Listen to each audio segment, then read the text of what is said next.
இருக்கும் நினைக்கிறேன். Positivity negativity பத்திலாம் ரொம்ப சின்ன வயசுல பிள்ளைங்க எல்லாம் யோசிக்க வேண்டாம். எது பாசிட்டிவ் எது நெகட்டிவ்னே பிள்ளைகளுக்கு தெரியாது. ஏன் இவ்வளவு குழப்பிக்கிறீங்க? நீங்க வாங்கின கடைசியா படிச்ச ஸ்டீஃபன் கோவை புத்தகத்தில் இருக்கிற எல்லாத்தையும் ஒரு பிள்ளைக்கு சொல்லணுமா? சீக்கிரட்ல நீங்க படிச்ச எல்லா கதையையும் இந்த பிள்ளைகளுக்கு போய் சொல்லணுமா? அதுக்கு ஏதாவது சங்கமத்திரம் படிச்சுட்டு போட்டுமே, ஏதாவது காமிக்ஸ் படிக்கட்டுமே, மோட்டு பத்துலு இதெல்லாம் பாத்துக்கிட்டு அதுக்கு பாட்டுக்கு 35 வயசுல மோட்டு பத்துல பார்க்க முடியும். ஆனா இப்ப கூட நிறைய பேர் மோட்டு பத்துல பாக்குறாங்க. நான் பாக்குறேன் பல வீட்டுல பிள்ளையோட உட்காந்து பார்த்து இப்ப எனக்கெல்லாமே கூட மோட்டு பத்துல டே போண்டா வாயெல்லாம் சொன்னா ஓஹோ அப்படின்னு. குழந்தைகளாயிருப்பது அவர்கள் உரிமை. குழந்தைகளாயிருப்பது அவர்கள் உரிமை. அதில் யாரும் தலையிட முடியாது. அது ஒரு அற்புதமான உலகம். நீங்க எல்லாரும் எதுக்கு ஆசைப்படுறீங்க யோசிச்சு பாருங்க. இப்ப 45 வயசுல இருக்க எல்லாத்தையும் இந்த மயக்க ஊசி மாதிரி என்ன ஒண்ணு போட்டு ஹிப்னாட்டிசம் அதெல்லாம் பண்ணி நீங்கள் எந்த பருவத்திற்கு போக விரும்புறீங்களோ யாரை வேணாலும் கேளுங்க. எல்லா பைபிளையும் எல்கேஜிக்கு தான் போகணுமா, யூகேஜிக்கு தான் போகணுமா, first standard 6th standard 4th standard தான் போகணுங்க. ஏன் அப்பதான் நீங்க நிம்மதியா இருந்தீங்க. இப்ப என்னவா இருக்கு? நான் நிம்மதியா இல்ல, நீ நிம்மதியா இருக்க. நாளா எவ்வளவு கஷ்டப்பட்டு தெரியுமா? நாளா எவ்வளவு அந்த காலத்துல நாங்களாம் தெருவிளக்குல தான் படிப்போம். நான் இது ரொம்ப நாள் நம்பிக்கிட்டே இருந்தேன். அந்த காலத்துல பாவம் தெருவிளக்குல தான் படிச்சிருக்கேன். அப்போ ஒரு பெரியவர்கிட்ட கேட்டேன், எங்க அந்த காலத்துல எல்லாம் தெருவிளக்கு தான். அவன் சும்மா சொல்றான் தம்பி, அப்பெல்லாம் தெருவில் தான் விளக்கே இருக்கும், அதனால அங்க உட்காந்து படிச்சோம். இப்ப அதை ஹிஸ்டரி ஆக்கிட்டாங்க. Life is so beautiful. அற்புதமான மனிதர்கள் நிறைந்த உலகம். இந்த உலகத்தை நம்ம எப்படி அறிமுகப்படுத்திருக்கோம்? எல்லா பேரும் திருட்டு பையன் அறிமுகப்படுத்துறோம். ஒரு ட்ரெயின்ல ஏறி உட்கார்ந்தோம்னா எதிர்த்தாப்புல உட்கார்ந்துருக்க ஒருத்தன் எப்படி பொட்டியை அடிச்சுட்டு போயிடுவான்னு நம்புறீங்களே? எங்கே இந்த மனசு வந்துச்சு? சுற்றி இருக்கிறவன் எல்லோரும் என்னிடமிருந்து ஏதாவது பறித்துக் கொள்வான்ற பயத்தை நீங்கள் பிள்ளைகளுக்கு உருவாக்குவீர்கள் என்றால் இந்த உலகத்தில் இந்த பிள்ளைகள் எப்படி வாழ்வார்? நீ ஜெயிக்கவில்லை என்றால் இந்த வாழ்க்கையில் எதுவுமே செய்ய முடியாது உங்கள் பிள்ளைக்கு சொல்வீர்கள் என்றால் பயத்தோடு இந்த பிள்ளை வாழாதல்லவா? அற்புதமா அவங்க ஒரு விஷயம் சொன்னாங்க. ஜெயிச்சவனை பத்தியே பேசுறீங்களே, தோத்தவனை பத்தி யாரு கேட்கணும்? இந்த உலகத்தில் ஜெயிச்சவனும் கிடையாது, தோத்தவனும் கிடையாது. எவன் ஜெயிச்சவன்? The parameter for success is entirely different. Each person to person it differs. எது வெற்றி? உங்கள் பார்வையில என்னுடைய வெற்றி, என் பார்வையில உங்களுடைய வெற்றி. யோசிச்சு பாருங்க. தொண்டை கிளிய கத்திக்கிட்டு நான் நிக்கிறேன், உட்காந்து பேசிக்கிட்டு வக்கனையா கேட்டுக்கிட்டு இருக்கீங்களா? என்ன பொறுத்த வரைக்கும் நீங்க சக்சஸ்ஃபுல் இருக்கா இல்லையா? பாருங்க, கிரிக்கெட் மேட்ச் பாக்குற மாதிரி சூப்பரா 6 அடிச்சாண்டா, 4 அடிச்சாண்டா. ஈல எந்த ஈ பையன் வாய்க்குள்ள போகும்னே தெரியாம பேசிட்டு இருக்கேன் நான்.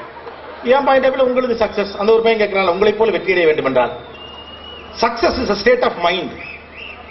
வைரமுத்தவர்களை ஒரு பேட்டி எடுக்கிற போது ஒரு விஷயம் சொன்னார். சினிமா போன்ற துறைகளிலே போட்டி என்பது அதிகமாக இருக்கும். ஒரு கட்டத்தில் ஜெயிப்பீங்க, ஒரு கட்டத்தில் தோப்பீங்க. வெற்றி தோல்விகளை நீங்கள் எப்படி எடுத்துக்கொள்வீர்கள் அப்படின்னு அவர்கிட்ட நான் கேட்டேன். அவர் சொன்னார், வெற்றி என்பதும் தோல்வி என்பதும் நீங்கள் பார்க்கிற பார்வைதான். எனக்கு அப்படி ஒன்றும் கிடையாது. இரண்டும் இருவேறு சம்பவங்கள், அவ்வளவுதான். இரண்டும் இருவேறு சம்பவங்கள். ஒரு வருடம் நான் போன வருடம் தேசிய விருது வாங்குகிறேன் என்றால் அது உங்கள் பார்வையில் வெற்றி. அடுத்த வருடம் அதே தேசிய விருதை நான் வாங்கவில்லை என்றால் அது உங்கள் பார்வையில் தோல்வி. என் பார்வையில் ரெண்டும் வேறு வேறு 2 சம்பவங்கள், அவ்வளவு மட்டும்தான். லைஃப்ல வெற்றி என்பதும் தோல்வி என்பதும் வெவ்வேறு சம்பவங்கள், அவ்வளவு. மரணம் என்பதும் பிறப்பு என்பதும் 2 வேறு வேறு சம்பவங்கள். யோசிச்சு பாருங்க. ஓஷோ ஒரு வார்த்தை சொல்வார், நீ தினந்தோறும் எப்படி வாடுகிறாயோ அப்படி இறந்து கொண்டும் இருக்கிறான். மரணம் என்பது ஒரு நாளில் நடப்பதென்று. ஒரே நாளையா பொசுக்குன்னு செத்து போனா?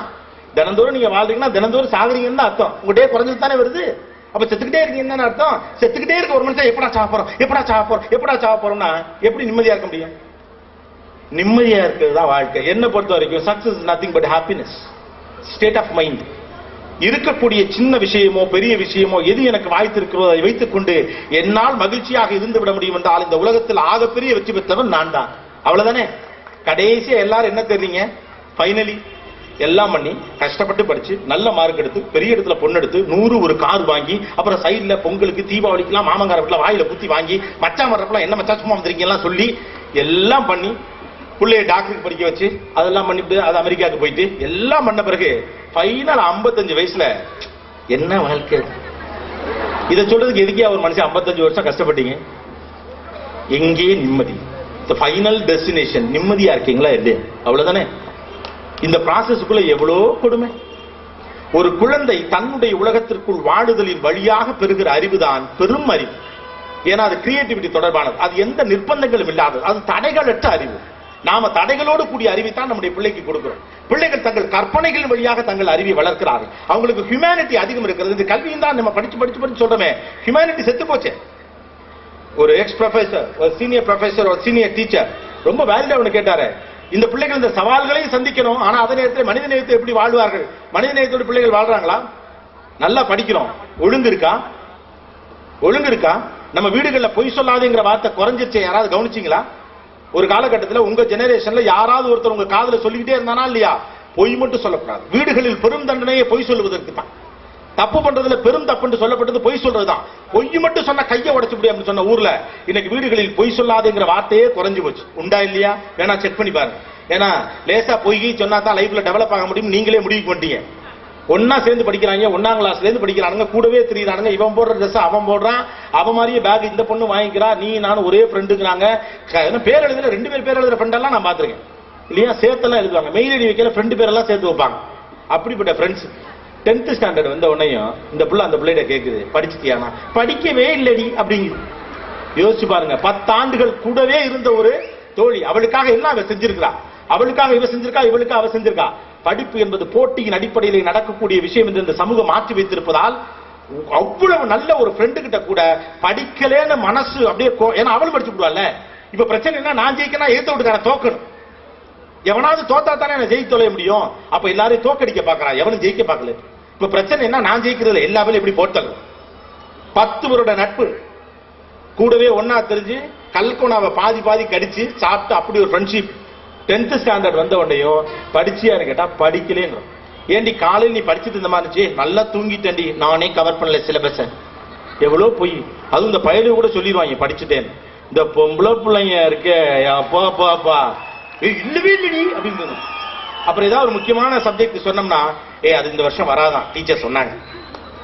வைதிஸ் அப்படி பொய் சொல்லிலாம் ஒரு பிள்ளை மார்க் எடுத்தா பாஸ் ஆகணும்னா அந்த பிள்ளை பயிலாட்டு. மனிதரை கொன்று இங்கு கல்வி வளரும் என்றால் கல்வி சாகட்டும். What is the purpose of education here?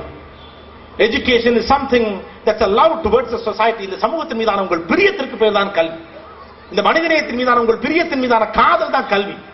ஒட்டுமொத்த சமூகத்தை வளர்த்தெடுப்பதற்கு என்னால் முடியுமா, அதற்கு இந்த அறிவு பயன்படுமா என்று யோசிக்க வைப்பதுதான் அறிவே, அதுதான் கல்வியே. Education is not the pathway to reach ATM machines. ATM மிஷின்களை சென்று அடைவதற்கான பாதை கல்வி அல்லவே அல்ல. கல்வியின் நோக்கம் அறிவை பெறுவது, மனிதனை புரிந்து கொள்வது, மானுடவியலை கற்று தேர்வது, உறவுகளுக்கு முக்கியத்துவம் கொடுப்பது, அதானே கல்வி. அது வெறும் மார்க் எடுக்கக்கூடிய ஒரே ஒரு விஷயத்திற்காக நீங்கள் மடக்கி போடுகிற போது பிள்ளைகளுடைய குணாம்சங்கள் செத்து போகிறது, நெகட்டிவ் சிந்தனைகளாக வருது, கிழட்டு பயில மாதிரி பேசுறாங்க. 10 வயசுல எனக்கு போர் அடிக்குது, வாழ்க்கையே போர் அடிச்சிருச்சு, 12 அவ்வளவு முடிச்சுறாங்க. ஒரு 60 வயசுல சந்திக்க வேண்டிய பிரச்சனை எல்லாம் 12 வயசுல வரும், 15 வயசுல வரும். 12th படிக்கிற பையன் வாழ்க்கையே போர் அடிக்குதுங்க, வாழவே ஆரம்பிக்கல இன்னும். வாய் எல்லாருடைய வாழ்க்கையை சேர்த்து ஒத்த பிள்ளைய நீங்க வாழ சொல்றீங்க.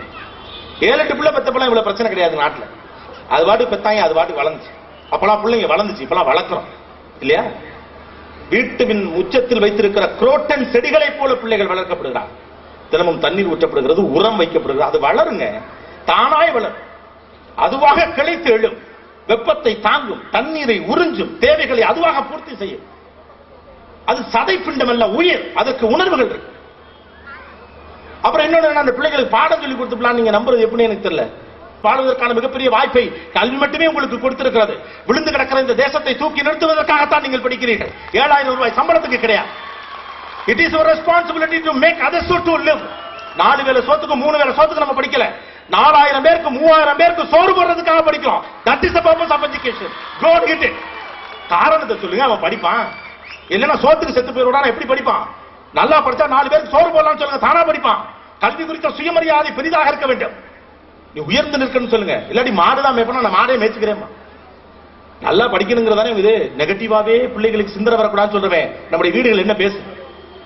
ஒரு பிள்ளை நல்லா படின்னு சொல்றத நல்லா படின்னு சொல்லலாம், நல்லா படிச்சா நல்லா வருவேன்னு சொல்லலாம், நல்லா படிச்சா 4 பேருக்கு உபகாரமா இருப்பேன்னு சொல்லலாம், நல்லா படிச்சா பெரிய மனுஷனாவேன்னு சொல்லலாம், நல்லா படிச்சாதான்டா பெரிய 4 பேர் மதிப்பாயின்னு சொல்லலாம் இல்லையா? இப்படி எத்தனை மாதிரியே சொல்லலாம். நம்ம வீடு எப்படி சொல்லுவோம்?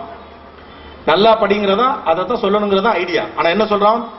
ஒழுங்கா படிக்கல உருப்பிட மாட்டேன். எது? நல்லா படிச்சா நல்லா வருவேன். ஓகே, அதுக்கு பதிலா நம்ம என்ன சொல்றோம்? ஒழுங்கா படிக்கல உருப்பிட மாட்டேன். ஓகே, படிச்சா பெரிய ஆளாகலாம், படிக்கலன்னா மாடுதான் மேய்ப்பேன். படிச்சா தாண்டா மரியாதை கிடைக்கும், நீ நடு ரோட்ல தான் நிக்க போற. எப்படி பிள்ளைக்கு positive thoughts, negative thoughts, crossing thoughts, left thoughts எல்லாம் வரும்? How it is possible? பிரச்சனை என்னங்கன்னா, ரிமோட்டை உங்க கையில வச்சுக்கிட்டு அவனை சேனல் மாத்திரானா எப்படி மாத்தும்? How it is possible? பசங்க எல்லாம் செல்போன் யூஸ் பண்ணக்கூடாது, நீங்க எல்லாம் என்ன யூஸ் பண்றீங்க? பேஸ்புக்லயே இருக்கிறான், நீங்க வாட்ஸ்அப்லயே இருக்கீங்க, ரைட்டு தானே? அவன் வீடியோ கேம் விளையாடிட்டு இருக்கான், நீங்க என்ன பண்றீங்க? பாலெல்லாம் பொங்கி ஊத்திடுது. அந்த டெம்பிள் ரன் விளையாடுற அம்மாக்கள் எண்ணிக்கை அதிகரித்துக் கொண்டே போகுது. குழந்தைகளை நன்றாக வளர்க்க எந்த குறுக்கு வழியும் கிடையாது. அவர்களுக்கு நீங்கள் முன் உதாரணமாக இருப்பதை தவிர வேறு வாய்ப்பே கிடையாது. அவ்வளவுதான்.